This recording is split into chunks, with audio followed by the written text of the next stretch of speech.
On this episode, we're going to get high, taking off.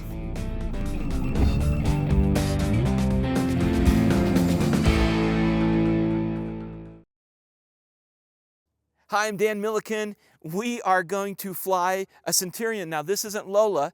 This is an upgrade from Lola as far as the avionics, the paint, everything. We're going to meet a new friend, Brant, on this flight. And what's really cool is Brant's in Colorado, so why not use this as an opportunity to get my bucket list item of flying into Leadville, the country's highest elevated airport. We got turbo 210s, so it's time to take advantage of that.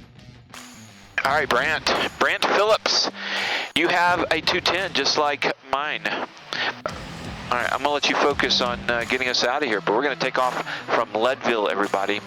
And we'll talk to Brant once we get airborne, but he's got a 210 Mike. What year? 77. 77, so it's one model older than Lola. Beautiful paint job. He bought this. He totally redid the interior. The avionics is just unbelievable. The paint job outside is unbelievable. He totally redid the inside. I mean, he dropped $3 million just to upgrade this plane. It felt like it. Yeah. Yeah, I mean, he was looking at, like, he'd get a TBN, he could get a Pilatus, but instead he chose a 210. You got to like a guy who does that. That is true. I'll ask this guy here if he's going to go. If not, I'll just turn here. Yep. Here's 3 Bravo Charlie right behind you. We're ready to go if you got a few more minutes. If not, we'll wait for you.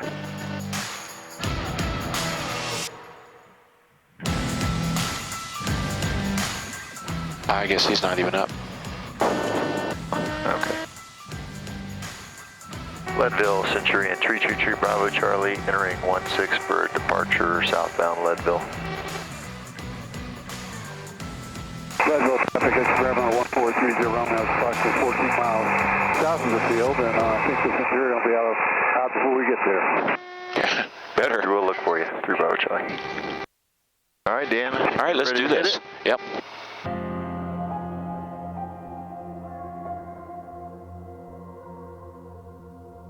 Leadville traffic, this is Series 844 Whiskey at runway 16, holding short for takeoff. How far out are you? Somebody made a call there 14 nautical miles out. How close are you? Airspeed's alive. Around about 12 miles across the green. We'll go ahead and wait for you to land. More mixture there.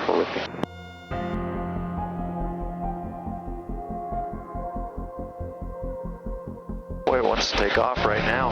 At 60, interesting. Yeah.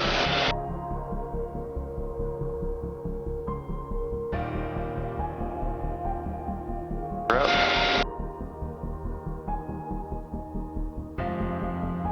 Great, flaps up.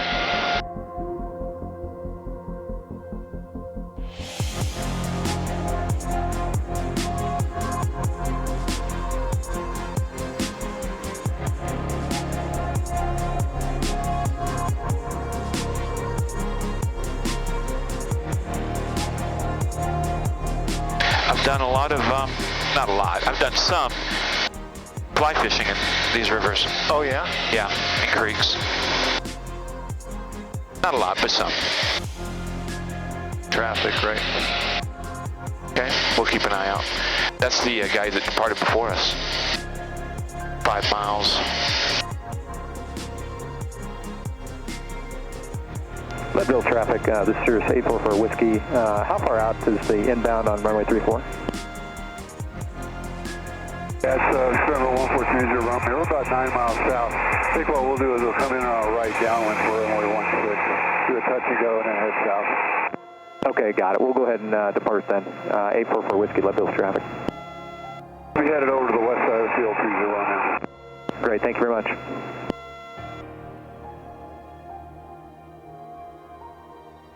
Okay, so we'll be watching for traffic.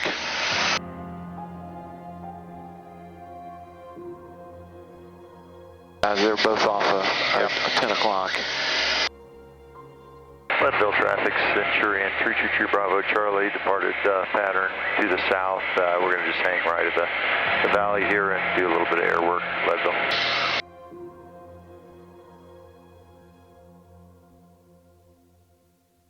So Brant, all right. So why did you get into flying?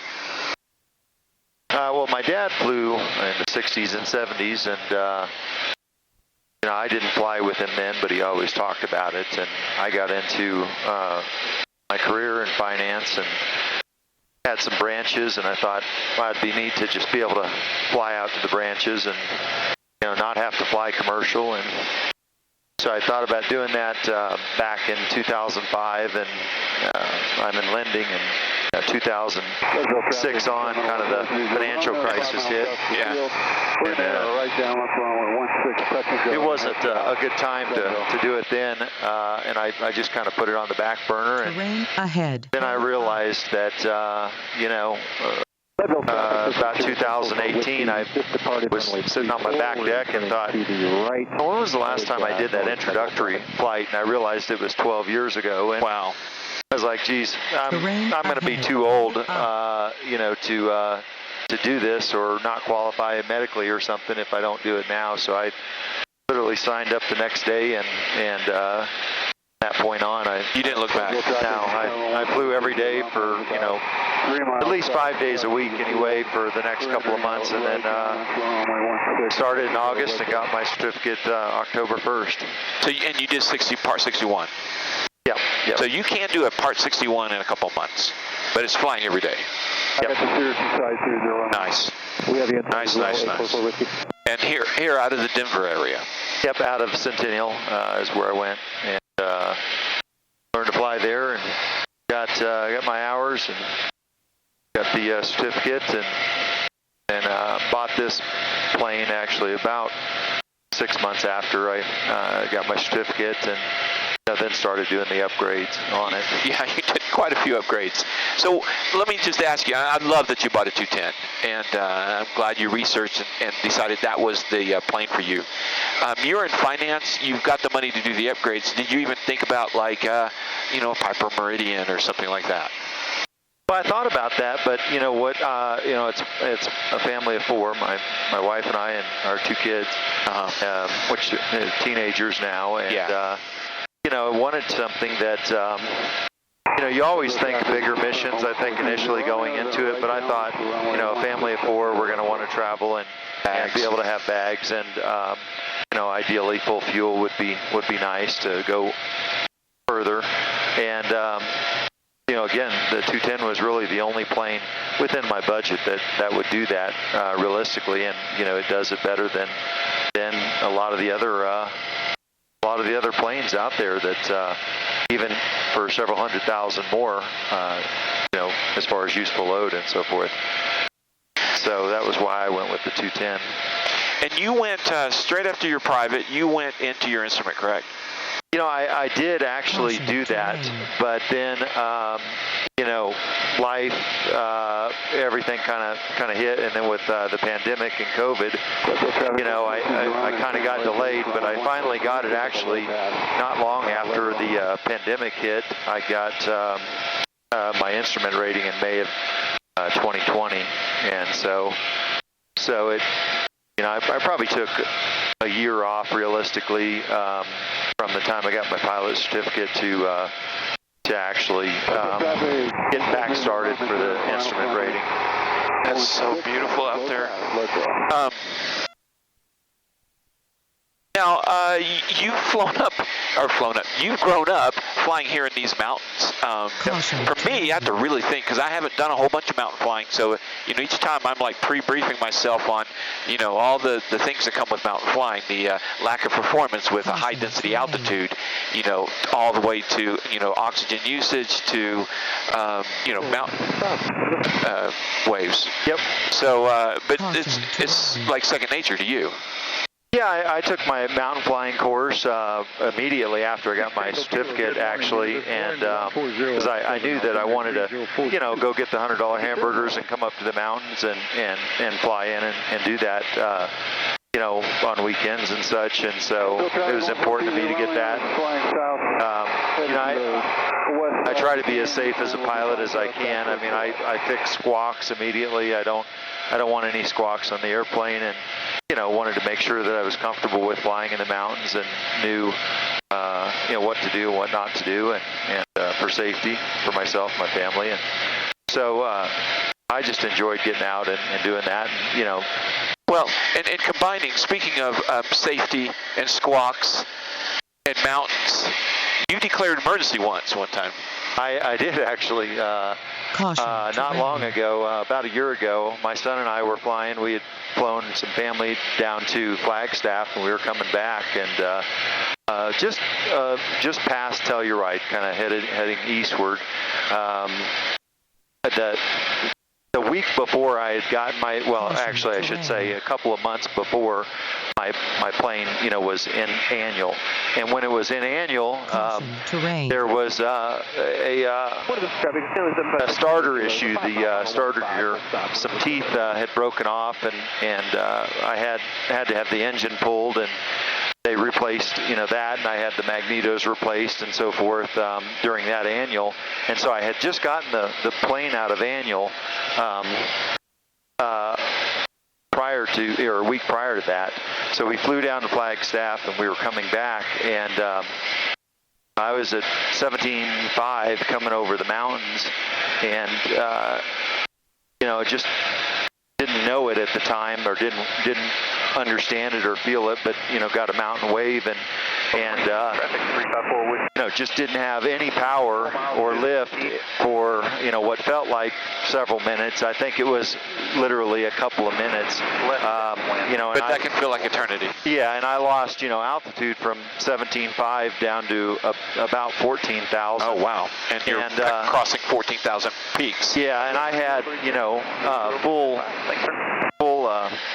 throttle in all the way to the firewall, and just didn't feel anything. So I thought I was having engine problems, and I immediately kind of believed, when the engine was pulled, something's wrong, and there was one mesa and near that I could make a landing on if I in the snow had to in the snow. And so I was kind of setting up for that, and I just thought, if I got to land up here right now, I'm declaring an emergency now, so, in case I lost radios or whatever upon landing. So I declared the emergency that, I had lost engine power and was setting up for the landing. And I think, in that turn to set up for the landing, I just kind of came out of that mountain wave, and it started to climb again, and then I notified ATC that I was climbing, and they were great. They stuck with me the entire way. Offered me outs, at Gunnison or other areas. I was flying back to Centennial, but I said, no, I'll continue, because Gunnison took me over more mountains, and it was behind you somewhat. Well, right? it was to the north of me, yeah. And so continuing straight, I got into a nice wide open valley, and so if I did have further issues, I felt better about my options there. So, but the plane performed fine, and it was a great learning lesson for me of mountain waves and understanding that a little bit better. So, that's awesome. You want to fly? Yeah, go for it. Absolutely. Your plane's yours. I have the controls. Got the controls. All right, my plane. All right, so. Oh, here, I can do this too for you. Oh, nice. Gosh, great panel. All right, well, let's do some turns. All right, so here we go. Clear left. And what airport is this? Buena Vista? Yeah, oh, somebody's taking off too. So we'll now turn and go the other way. Here's my ball. I'm used to my Aspen has it up here. Central traffic, Seneca 28. She handles probably even a little bit better than Lola. I need some trim up. Full stop landing runway 34. Yeah, it's Leadville. There we go. Yeah, I've got the electric trim over here. But, right. Yeah. No pilot does. And I have electric trim on mine. Yeah, not going to help you. Now, have you thought about going for your commercial? I have. Just for the fun of it? Oh, yeah. I'm in the process of Kind of what I did. Trying to continue education on part of it. So I'm in the process of that, but I need to take the written, and I've done some of the flying. I'm really there as far as hours and maneuvers and so forth. I just need to get the time. Where's your traffic? Right here. Let's put this one on traffic. All right, same frequency? Yep, same frequency. Okay. Point Vista traffic, Centurion 333 Bravo Charlie, transitioning over the field southbound. We're going to do a 180 northbound at 10,005. Buena Vista. November 333 Bravo Charlie, Buena Vista altimeter 3042. Good morning. Is it towered? 3042. They have somebody there. Is it Class D? Nope. Nope. It's just somebody there. They just answer. Okay. Turn back up. All right, here we go. Yeah, you know, after flying like you, flying for business, not my rudder. Oh, I wasn't hitting the rudder. I was hitting something else. After flying for business. Your pedals might be depressed down there too. Yeah, something's not working. Here, okay. I can right. Reset your pedals there. Can you see that? We're okay. Here, we're not totally. Just a little bit of. I just wanted to see your poor performance of keeping the ball in between. So I depressed the pedals all the way down. There we go, guys. Who needs rudders, right? Okay, I'm trying to get back up to 10,005 at the same time, turning left turn. Yeah, and the reason why I ask, because you have a lot of fun here doing chandelles and stuff like that. Yep. In the Centurion, it's a lot of fun. I enjoyed doing my commercial. Yeah, okay. The power off 180s are probably the funnest thing I've done. Oh, I love power off 180s. My favorite maneuver. Not that I'm any good at it, but I love them. Okay, so Brant, you've watched the channel. You reached out to me. How did you find the channel? Well, actually, I was, with the 210, when I was looking at purchasing a plane, I was looking for a useful load and the best option. And I came across your initial channel with where you were talking about Lola and why you went the 210 route as well. And so I just started following you at that point in time. I think that was 2-3 years ago. Because you flew the same plane essentially that I was interested in, and I wanted to immerse myself in any information I could about the plane. So that's where I started watching your channel. Well, I appreciate that. Okay, so now all you guys out there, fans, I want you to be aware that Taking Off is going to get a new sponsor to our channel. I don't know if you're aware of this, Brant. Slightly aware. So, Brant, tell me about your company. Colten Mortgage, and we're a mortgage banker. We operate in 25 states. Our corporate office is here in Colorado, and kind of coast to coast, and growing company, and that's what we do. We make dreams come true for people. Yeah, and what's great is that you're the founder, you're the CEO of this company. And you are a pilot just like all of us. You went out and bought a 210 because you wanted to use it and work and move around. And I think that's great. I love, some of our sponsors like Flying Eyes and Gold Seal. These are all guys who are pilots, people that are pilots. And, it's great in life when you kind of pick the people you want to work with. That you pick, I call it the life's too short philosophy. Yep. We don't want to pick, jerks and things like that to be around. We want to pick people with really good product and services and people that are fun to hang around with. All right, so 1,000 below over there. Yeah, we hug I'm going to hug the right side. So, so you guys, residential mortgages, that's your thing in 25 states right now, about to be 35 states. Most of the country, not really much in New England, but pretty much everywhere else. So if you're thinking about getting a mortgage, a home mortgage or refi, think about supporting our general aviation community and going through Colten Mortgage. And what sets Colten apart? Affirmative, yes, sir. We're a smaller, nimble company. We have the same landscape and platform that any of the larger carriers have. And it gives us the ability to be very nimble, make quick decisions, do the right thing for our clients, and compete on any level. And where in this market, especially with the pandemic, when people are short-staffed and there's always a lot of moving parts in lending, regardless, which can make the process cumbersome to some degree. We just eliminate that. We're all about making it easy, simple, and informative for our clients, and really want to create a long-term relationship versus it being transactional. We recognize that whether they're a first-time home buyer or a move-up buyer or buying their forever home, they need to be taken care of, and they all have needs that are specific to what they're trying to accomplish, and we want to fulfill that in a very timely process for them. We do everything typically under 30 days. Obviously, a lot of purchase contracts are written on 30-day contracts, but we do everything within the time frame for closing on purchases and refinances within 30 days or less, and typically much less than that. We have kind of an internal standard that we call 1021, and what that standard is that if we have a property inspection waiver and we don't have to go outside and get an appraisal, and it's a refinance or a purchase in that case, from the time our clients sign the intent to proceed, we're going to close that file within 10 days or have the ability to close it within 10 days. And if it requires an appraisal, then we're going to be ready within 21 days to close that. So that's just service levels, taking care of the clients, looking at their options and providing those options and scenarios that best fit their needs or their family's needs, or if they have kids or friends that they've referred to us, we want to make sure that we meet their needs.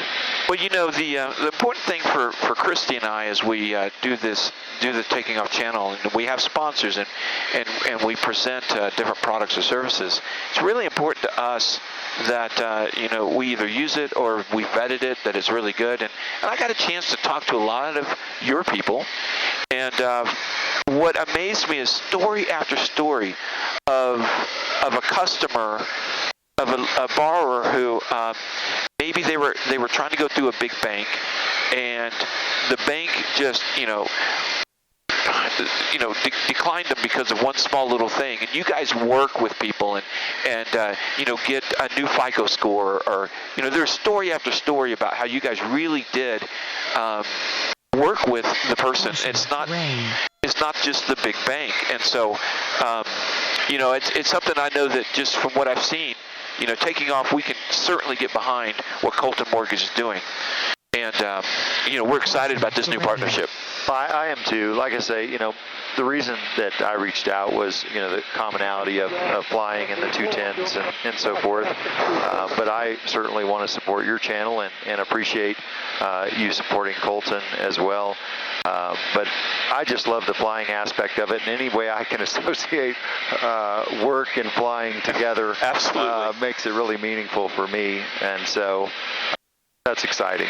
And two, I want to support aviation as well, and we'll be doing some things through your channel that'll sponsor people and opportunities in some different areas. So I really am excited about that opportunity to just participate in that. Well, and so what we're going to do is, if you're looking for a residential mortgage or refi, and you want a company that's going to give you caution, because honestly, most everybody is pretty much on rates. They're all going to be in the same ballpark. So really what separates the mortgage companies is going to be the level of service. That's right. So if you're looking and you wanted to check out Colten Mortgage, we've got a special website that we can go to. And honestly, I don't know if we've got that set up yet. Do we? We do. Okay, what is it? It's Colten, Colten, TakingOff.com. So all right. ColtenTakingOff.com. All right, so go to ColtenTakingOff.com. And just to help you remember easily Colten Mortgage, he started it in Colorado, and he also had offices in Tennessee. So Colten, Colten, and it was just a temporary name, but it stuck. Yeah, it did. It's so hard to name companies, and previously with a some people that work with us now and business partners and so forth. We had opened in Tennessee previously, and I'm based out of Colorado, and those were going to be our first 2 licensed states. So we kind of took that Colorado, Tennessee, and named it Colten as a placeholder. But then once we did market research on names and what we liked, didn't like, what was taken, it really just stuck, and we really love the name Colten, and that's what we are. All right, awesome. All right, I'm going to let you land us and grease this Leadville highest altitude airport landing, all right? Fantastic. So your controls. My controls. You have the plane. All right, awesome. So let's see how you do it. Caution, terrain. Not that, that we would judge your landing at all. I mean, No. But no, we wouldn't do that. Not at all. Terrain alerts going off all the time because we're flying in the valley and outside of Leadville where the Rocky Mountains are nestled left and right everywhere. But a nice, beautiful VFR day. Yeah, you can't beat the day here. I guess it's the same CTAF. It is, yep. Leadville, Centurion, Tree, Bravo, Charlie, 10 to the south, and bound for 16, Leadville.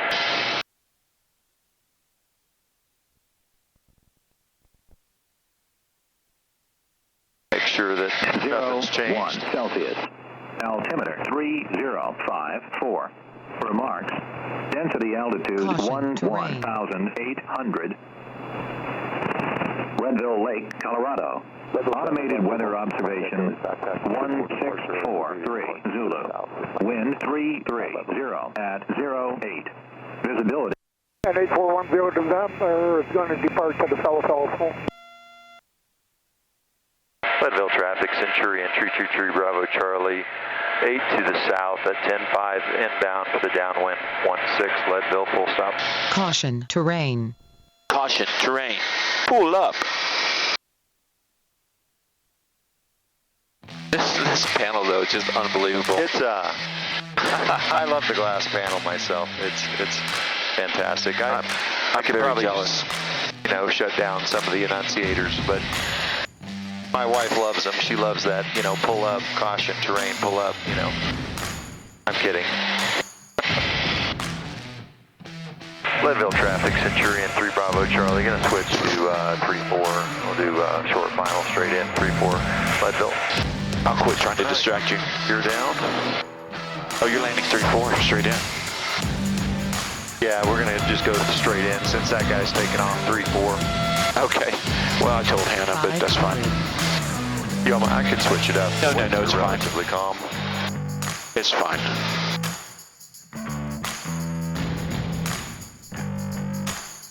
All right, yes. Push that over undercarriage. We got a wheel here, a green light, a wheel good out there. here. I got 2. Your prop, your seatbelts on. Good.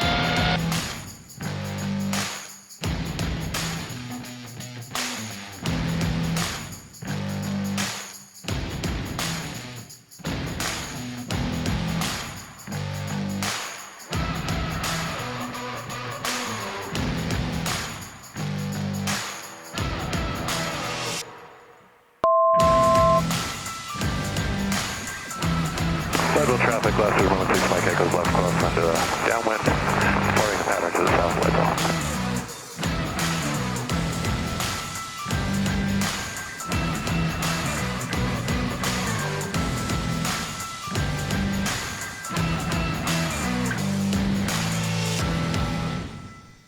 Not bad. I mean, it was A little bit of a... yeah, but it was. I like how first I was like, okay, he's saving the center line for the professionals. I get that, but then you came right over. You nailed it. That's true. I always like to save the center line for the professionals, yeah. Right, and so that was. But then you came over and you hit the center line like a professional. So yeah, good one. Got a little flare going there, but you adjusted and nice. Or a little floating. You flared, yeah, it floated, but that's all right. There, yeah. All right, everybody. So that's the new thing. We're got a new friend, Brant. Colten Mortgage is a new sponsor for the channel. So again, go check them out. And guys, thanks for flying along with us here in the Rocky Mountains. We'll see you next time on Taking Off.